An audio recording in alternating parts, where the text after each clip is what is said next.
You know, Marion and Raj, there was a notice recently about Chancellor Angela Merkel, or Markel, I think you pronounce it, Marion.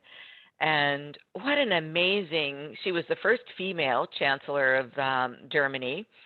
And for over 16 years, she showed a great example of leadership with skill and dedication and sincerity. Highly educated, right? She was a physicist and quantum chemist. My God, you know, very highly educated. But, you know, she was not tempted by fashion or the lights, and she didn't go and buy real estate, cars, yachts, etc. And people, I'm sure, are going to really miss her. In my opinion, she was someone who really lived her values. You know, what she did with the refugees, for example, opened the country, opened the hearts. I mean, she was amazing. And at a press conference, a journalist asked her, quote, "We realize, Angela Merkel, that you are wearing the same suit, right? Don't you have another?" And she replied, "I'm a civil servant, not a model." She's so cute. And then at another press conference, they asked her, "Do you have a housewife cleaning your house, preparing your food?" Her response was, "No, I have no servants or need them. My husband and I do this work every day at home." So it was kind of like a humble discussion that she was having with these journalists, that she leads a simple life, you know, has a small apartment, and, you know, that's the type of person I feel that demonstrates the values that we're talking about here, Marion, today. You brought up the values of trust and responsibility and integrity. And how would you respond to my saying that I think Chancellor Angela Merkel was a huge role model for the world?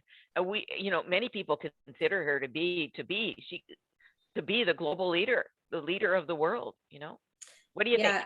Angela Merkel for sure is somebody who, you know what you get, right? You might like her, you might not like her, you might agree with her, or you might not agree with her. But the part that remains is that she has values that she stands up for, and those are crystal clear. She is not trying to shape herself into something for somebody else. She is not trying to be somebody else. And those of you that might not know who she is or what she looks like, in the beginning, I remember when they were almost mocking her in media and saying, "Oh, you know, how are we going to put makeup on her? How are we going to dress her? She's like, you know, it's so old fashioned, her outfits." And at the end of the day, she has reached a reputation based on those values. She's been our Chancellor for the last 16 years. So that speaks for itself. And I do believe, and I agree with you, Betska, that a lot of it has to do with clear values, clear understanding what she stands for, and living those values. Raj, can you let me share the screen? Can you go to security and let me share my screen? Because I've got a beautiful picture of Angela I'd like to share with everyone. And she's a very intelligent also, and you know, yes, and she's a very balanced mindset person, very balanced, yes. and very kind-hearted also, very kind. Yes, I think so for sure. I never heard overreaction, never ever. So can you let me share my screen? Yeah, just a second, I'm just, oh, yes. Yeah, such a delightful human being. What she did for the world, not just for her own country, what she did for the European Union, and then what she did for the world, you know, She's a global leader, not only German leader. That's right. Respecting everyone. Yes. Right, respecting people's opinions. Yeah. Is definitely, she has really stood out for me as one of the global leaders of this century. Yeah, someone who brought us. You can use your screen. Oh, okay. Thank you.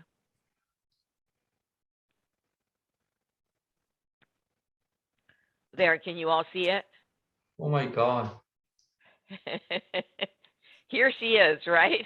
This is Chancellor Angela Merkel, and look at her suit, right?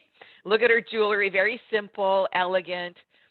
And when the G7 or any of these international meetings would take place, she would usually be front and center, especially if it was in Europe, right? And she always stood out from all the other men. The odd time there was a woman in there, but she really stood out as a strong, like, don't mess with me.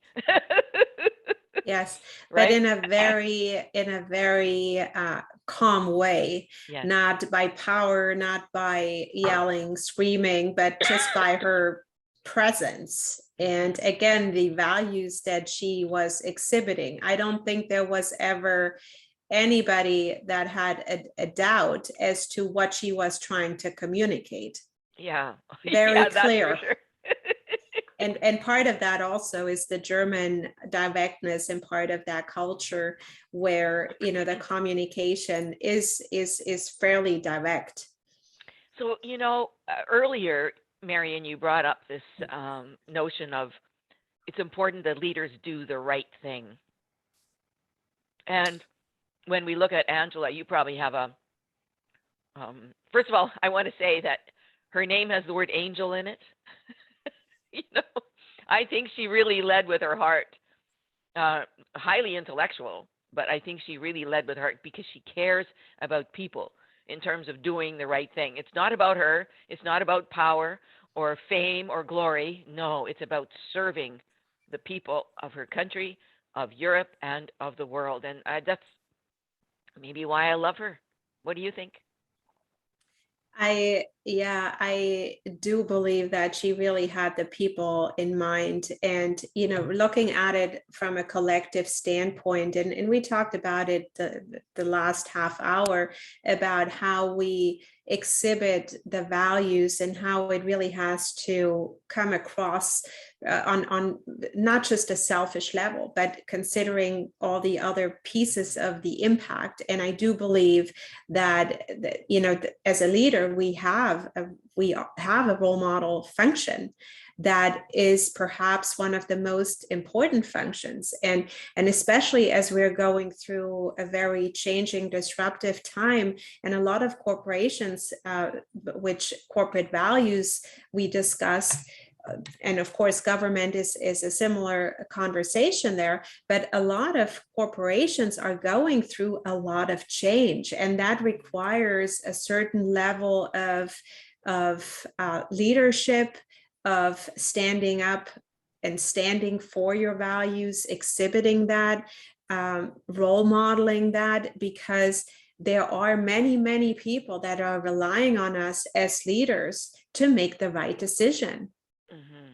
And to Right. see that we're living those. And so there are a few that I'd love to just point out in that I have found that are especially important when we're going through changes organizationally, or, you know, as a society overall. And I don't know, do we want to stop the share with Angela? I feel like I'm talking to Angela. Angela Merkel herself has showed up for me here. So let's do that, because and thank you for bringing up the additional piece there, that it's not just about how we run our organizations. It's about how we run our countries. It's about how we run our families, and I know we're going to, we'll have more discussions on running families in the future.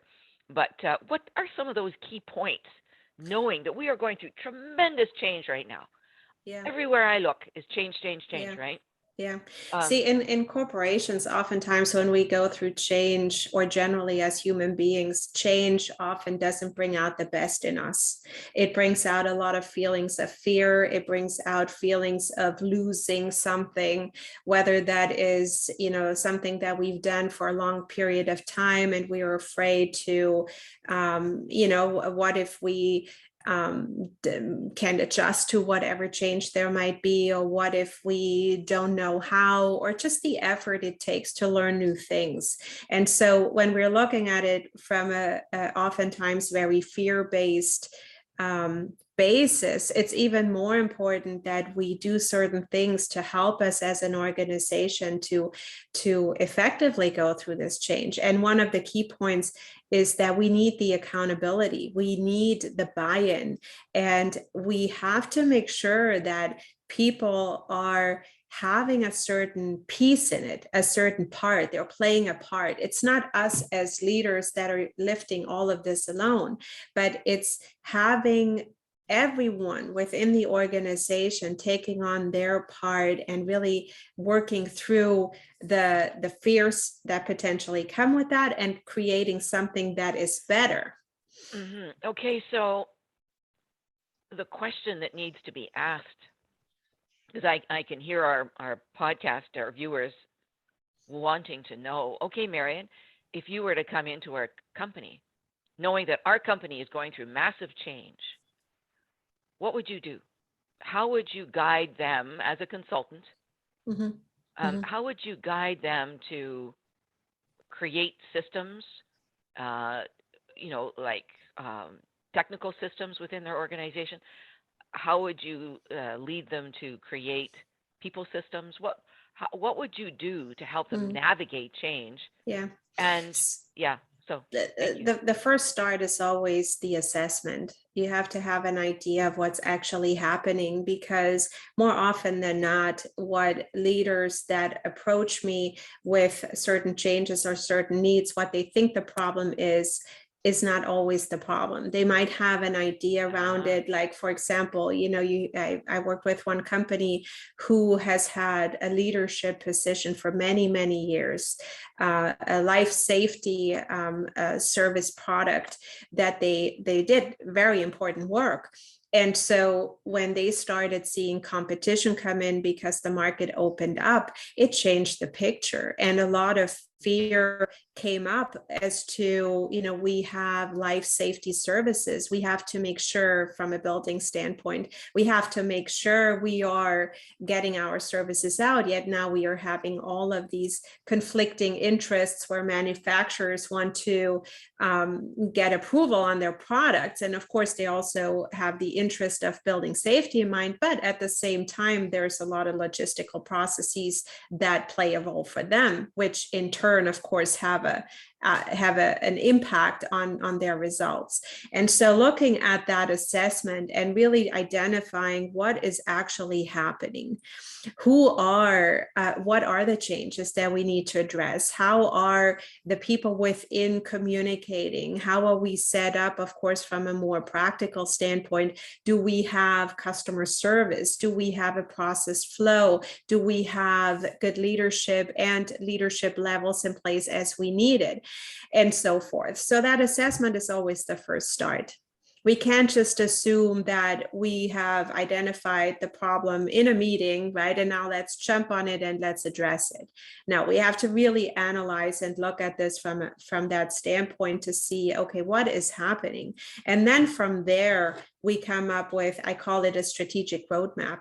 Like, we identify priorities and to see where do we need to tweak things? Where do we need to align things? Sometimes there are bigger changes, and sometimes there are small little tweaks, little alignments, little maybe certain roles that are not in place that would make all the difference. Maybe getting clear on expectations and roles for the staff and the employees that are already in place. Maybe they are not clear. Maybe the communication with customers isn't clear. So those strategic points we look at and we develop a roadmap around that.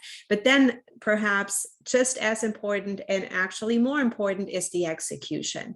Right? When we go through change, we might see the change, we might realize the status quo is no longer good enough, and we might actually even get started in it all. But do we finish?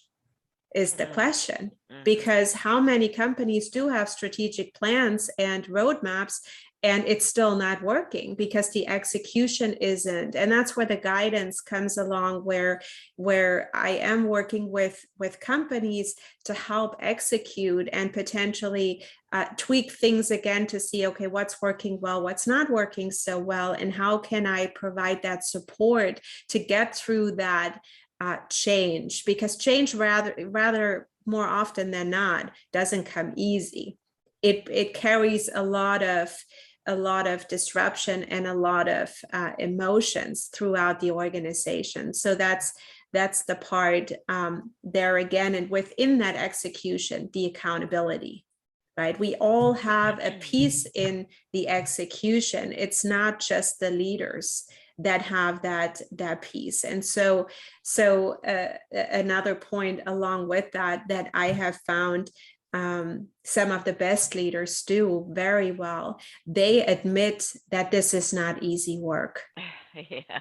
They say that, you know, I and authentically, of course, it's not a speech where let me show my vulnerability, right? That's not what it's about, but to really be vulnerable in a way where you admit this isn't easy work, and you perhaps share a certain level to what is appropriate to share with the team, and to communicate that maybe you have tried something that didn't work so well. So it relieves some of that pressure and makes it a bit more of a team spirit, of a collaborative effort, which ultimately brings that change to life.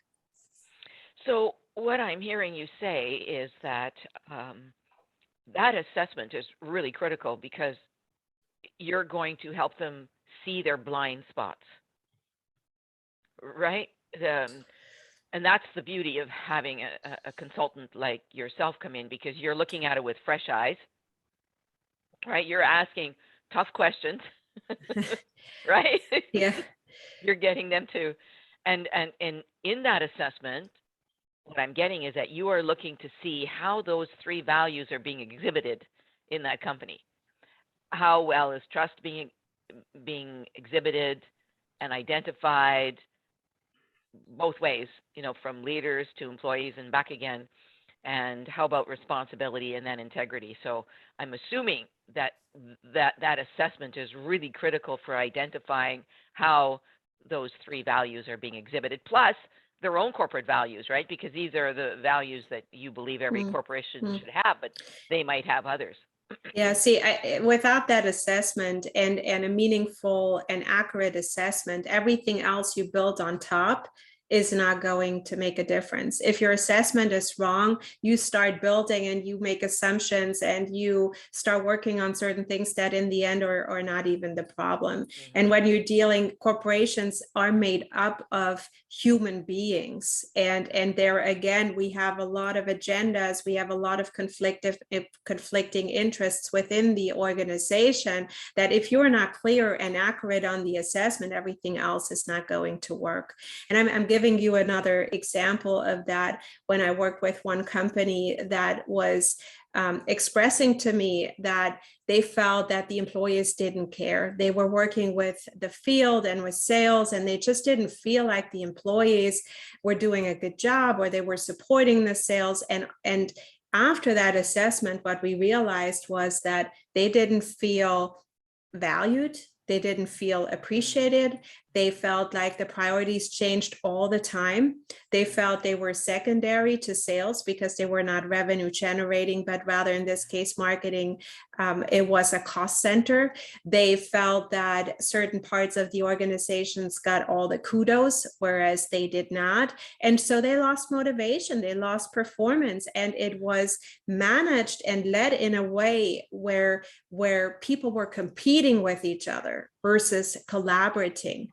And so when you're looking at an environment like that, which I would classify as toxic, because what you're doing is you're in essence creating an environment where you're leaving employees that are feeding from this kind of toxic environment, and potentially from a gossiping standpoint, bringing in even more, and you're losing the quality talent.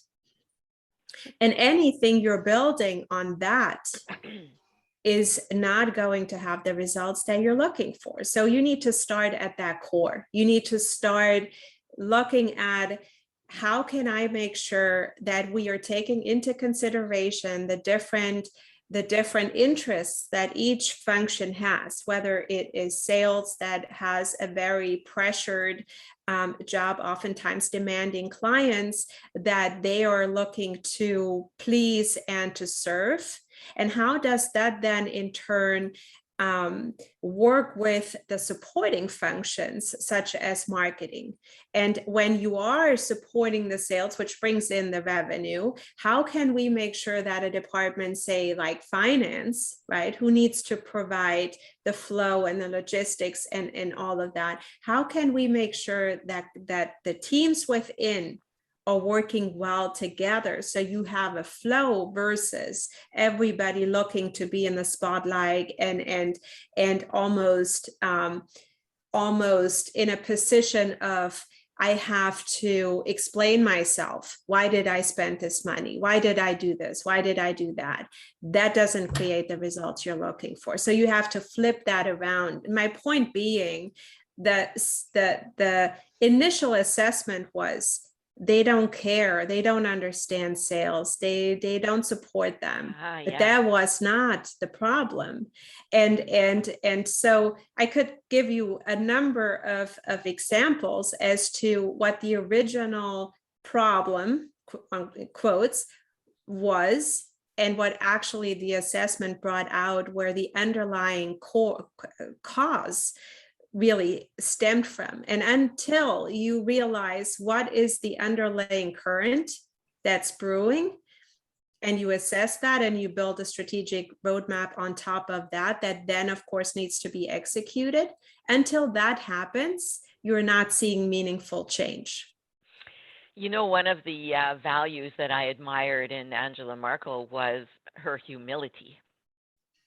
And you know, when you as a consultant produce this assessment, oh my God, I am sure that the leaders in the organization take a look at that, and they have to be humble and accept that what you're telling them is the truth, right? And for some with their big fat egos, oh my God, it'll be tough for them to accept. But I'm hoping and praying that in the future, these leaders really wake up, because if they don't wake up, their organizations are going to fall into a demise, and that includes our political leaders too, right? If they aren't living their values, they're out of there.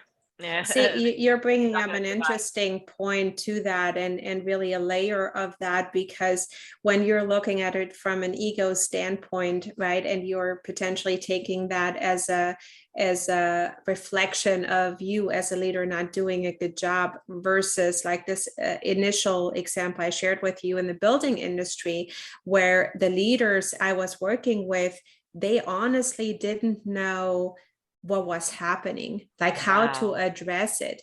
And they were so vested, they had such an interest in, because that is what they believed. That was at the core of their belief system, that we had to make sure that we are protecting life safety, that the building industry is measured at the highest standards and highest levels. That was through and through in the organization. So for their perspective, it wasn't so much of, I did something wrong, or I made a mistake, or I let this happen, but it was from a perspective of, this is happening. If there are changes happening around us, how do we respond, right? How, not just react, but how do we respond? How do we make sure that we have a similar standing and we are continuing to be the market leader in this changed environment? And how do we address that? So we take it from a very personal standpoint of, oh, we have quote unquote failed as a leader, to how can we address this change that is happening in the industry or to our organization. And then we have the foundation again for that collaboration, to realize that, yes, I have answers, but I need somebody, in this case, it was me, to bring that person in with the business background, the strategic background that then can work hand in hand with the engineering excellence and quality and find a solution that was merging the business with the engineering excellence, in this case, securing the market leadership. So all the leaders who are... Yeah. Yes. So Marion and Raj, I have a cute story, and this was about a leader that actually they had invited our company to come in and be executive coaches to their middle management. And the leader at the top kept saying, oh, all of our problems are at middle management.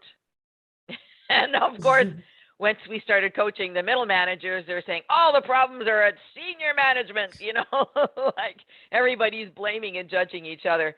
And so that really brings in that whole value of courage. And after you have done the assessment with them, Marion, I'm inviting all the leaders out there, including myself, when someone comes in and does an assessment of your company, to really be humble and to courageously accept that what the consultant is telling you needs to, should probably be looked at, because the consultant did it with open eyes and is exposing potential corporate blind spots, that those could be the gaps in your business. Mm-hmm. And I believe that's the point too, where we are a partner, right? We are not there as like with the finger of like, oh, you did this wrong or you did that wrong. The idea is to make things better, right? And support the organization, partner with the leaders inside and the teams inside the organization to come up with solutions that work for the company and will move forward, hence the reaching the potential. Because at the end of the day, that's what it's about. So to summarize, thank you so much for sharing all your wisdom. We could go on forever, but I'd like to just summarize what I've learned. And the learning here is that perhaps what we could entitle this episode is Corporate Success by Living Our Values. Mm-hmm. That's truly how I am summarizing our entire conversation today. And what I heard you say was that as a consultant, what you do is you will go in and three things happen. Number one, the assessment. You are really looking deeply at the organization, what is working, what isn't working, what needs to change. And specifically, you're looking at how the organization is living those values of trust, responsibility, and integrity, plus whatever corporate values they have that they would like you to check out. You're looking at process flow. You are looking at employee inspiration, motivation. You are looking at both the technical aspect, we call it the left brain technical aspect, and the right brain, the people aspect. So the assessment, critical. And that is your number one job, to bring it forward. It's the job of the leader to be humble and to courageously accept what you're saying. So from there, then you could create number two, which is that strategic roadmap. Now that we have the assessment, where do we tweak? What do we align? And how do we fix it, basically? And how do we celebrate what's really good? And then that third part, you call it execution. I like to call it love in action. You have this strategic roadmap, but what are you going to do with it? Right? Mm-hmm. It's so important. And one of the things that we've discovered in our work is that with that strategic roadmap, we will ask people in the organization who wants to lead it. It might not have to be all these different elements that need to be fixed or celebrated. It doesn't necessarily have to be a leader. It could be an employee who wants to rise up to be a leader. Maybe they want to take responsibility for that particular element in the strategic roadmap and take action and make it happen. And that's exciting, getting the whole organization involved in this. So, one of the things we can talk about the next time is how to deal with bad apples on the team. We never had time to do that today, but let's keep that for another episode, because I know you've got lots of wisdom to share on that. So, Marion, what would be your final advice for this episode? Yeah, you were talking about bringing people on board, and I do believe that we as leaders shouldn't shy away from those employees that might not be in agreement with everything that we do. In fact, as we're bringing them in, we should have supporters of that change. We should have people in that might not go either way. And then we also should have some people part of it that might have something, to say that is not necessarily in agreement with what we are wanting to do. And that's all part of that collaboration, working through that change. And so, yeah, I'd love to talk about this other topic of what to do with when you have employees in your teams that are perhaps, I don't want to call it bad apples, but that are creating an environment that's less supportive of reaching your potential and really moving forward. So we'll cover that next time. Thank you, Betska. Thank you so much. Just always a joy to work with the two of you. Thank you.